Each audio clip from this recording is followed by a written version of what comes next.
নমস্কার বন্ধুরা, রোমার হেসেলে সবাইকে স্বাগত। বিজয়া দশমী ও লক্ষ্মী পুজোর স্পেশাল আমার আজকের রেসিপি নারকেল নাড়ু বা তিল নারকেল নাড়ু। একদম সঠিক মাপসহ রেসিপি শেয়ার করব, যে কেউ বানাতে পারবে। রেসিপিটা কেমন লাগলো অবশ্যই জানাবেন, ভালো লাগলে সবার সাথে একটু শেয়ারও করে নেবেন। তিল নারকেল নাড়ু বানানোর জন্য এখানে আমি একটি নারকেল কুড়িয়ে নিয়েছি, আর কোরানো নারকেলের ওজন হয়েছে 175 গ্রাম। এবার এই কোরানো নারকেলটা আমি কড়াইয়ের মধ্যেই ঢেলে নিচ্ছি।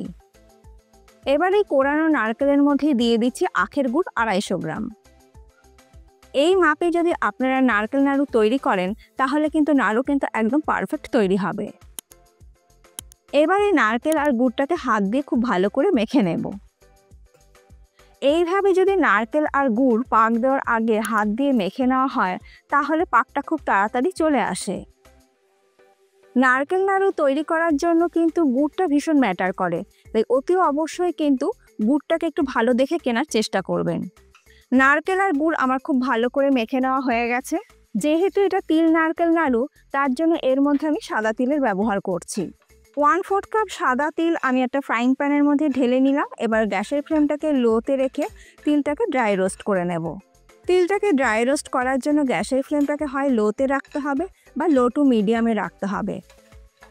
মিডিয়াম ফ্লেমে বা হাই ফ্লেমে কিন্তু তিল ড্রাই রোস্ট করবেন না, তাহলে তিলটা কিন্তু পুড়ে যাবে। আর তিল পুড়ে গেলে কিন্তু খেতে মোটেও ভালো লাগবে না। আর অনবরত নাড়াচাড়া করেই তিলটাকে কিন্তু ড্রাই রোস্ট করে নিতে হবে। তিলটা ভাজা হয়ে গেছে কি করে বুঝবেন? তিলটা যখন ভাজা হয়ে যাবে তখন খুব সুন্দর একটা গন্ধ বের হবে, তখন বুঝে নিতে হবে যে তিলটা ভাজা হয়ে গেছে। তিলটা আমার ভেজে নেওয়া হয়ে গেছে, খুব সুন্দর একটা গন্ধ বেরিয়েছে। গ্যাসের ফ্লেমটাকে আমি বন্ধ করে দিলাম। এবার এই ড্রাই রোস্ট করে নেওয়া তিলটা একটা প্লেটের মধ্যে ঢেলে রাখবো। ফ্রাই প্যানটা যেহেতু গরম আছে, ফ্রাই প্যানের মধ্যে তিলটা থাকলে কিন্তু তিলটা পুড়ে যেতে পারে, তাই একটা প্লেটের মধ্যে আমি ঢেলে রেখে দিচ্ছি। এরপরে নারকেল আর গুড় মাখানো কড়াইটা গ্যাসে বসিয়ে মিডিয়াম ফ্লেমে পাক দিয়ে নেব। আর পাক দেওয়ার সময় কিন্তু কন্টিনিউ নাড়তে হবে, তা না হলে তলায় লেগে যেতে পারে। আর নাড়ার সময় খুন্তি বা স্প্যাচুলা দিয়ে একটু চেপে চেপে দেবেন, তাহলে পাকটা খুব তাড়াতাড়ি চলে আসবে।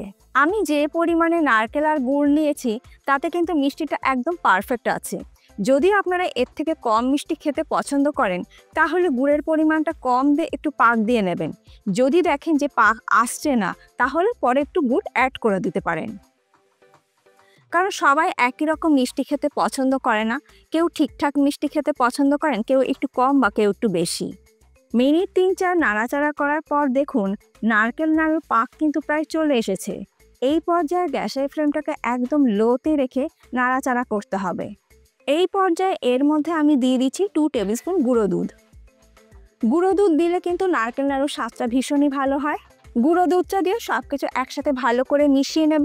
আর গ্যাসের ফ্লেমটা কিন্তু অতি অবশ্যই এ সময় লোতে রাখতে হবে। নারকেল নাড়ু পাক কিন্তু প্রায় হয়ে গেছে। কড়াই থেকে দেখুন ছেড়ে ছেড়ে আসছে। কড়াই থেকে যখন ছেড়ে ছেড়ে আসবে তখন বুঝতে হবে যে নারকেল নাড়ু পাক কিন্তু হয়ে গেছে। এছাড়া নারকেল আর গুড়ের মিশ্রণটা একটু হাতে নিয়ে দেখুন যে পাকানো যাচ্ছে কিনা। আর দেখুন নাড়ু কিন্তু সুন্দর পাকানো যাচ্ছে। আমাদের নারকেল নাড়ু পাক কিন্তু হয়ে গেছে। একদম শেষে আমি দিয়ে দিলাম 1/4 টিস্পুন ছোট এলাচের গুঁড়ো। ছোট এলাচের গুঁড়োটা দিয়ে ভালো করে মিশিয়ে দিচ্ছি। এই পর্যায়ে এর মধ্যে আমি মিশিয়ে দেবো ড্রাই রোস্ট করে নেওয়া সাদা তিল। যেহেতু এটা তিল নারকেল নাড়ু, গ্যাসের ফ্লেমটাকে আমি বন্ধ করে দিয়েছি। সব কিছু ভালো করে মিশিয়ে নিচ্ছি। যদি আপনারা তিল অ্যাড করতে না চান তাহলে তিলটাকে বাদ দিয়ে সমস্ত উপকরণ দিয়ে কিন্তু শুধু নারকেল নাড়ু তৈরি করে নিতে পারেন। তিলটা পাক দিয়ে নেওয়া গুড় আর নারকেলের সঙ্গে খুব ভালো করে মেশানো হয়ে গেছে। এবার এই মিশ্রণটা একটা থালার মধ্যে ঢেলে নিয়ে কিছুটা ঠান্ডা করে নেব। এখন কিন্তু খুবই গরম আছে, এই পর্যায়ে কিন্তু নারকেল নাড়ু তৈরি করা যাবে না, মানে হাতে লেগে যাবে গরম। এবার আমি নারকেল নাড়ুগুলোকে তৈরি করে নিচ্ছি। নারকেলের এই মিশ্রণটা কিন্তু একদম ঠান্ডা করা যাবে না, একদম ঠান্ডা হয়ে গেলে কিন্তু নাড়ু বানানো যাবে না। হালকা গরম অবস্থা থাকতে থাকতে কিন্তু নাড়ুগুলোকে বানিয়ে নিতে হবে। আমার একটা নারকেল নাড়ু তৈরি করা হয়ে গেল। আর নারকেল নাড়ু আপনারা কতটা ছোট করবেন কতটা বড় করবেন সেটা সম্পূর্ণ আপনাদের নিজেদের ওপর। আর নারকেল নাড়ু বানানোর সময় আপনার হাতে যদি প্রয়োজন হয় সামান্য একটু ঘিও মাখিয়ে নিতে পারেন। তো যদি প্রয়োজন হয় না, আমি কিছু মাখিয়ে নিইনি, তাও বলে দিলাম যদি আপনাদের প্রয়োজন মনে করেন তাহলে একটু সামান্য ঘিও মাখিয়ে নিতে পারেন হাতে।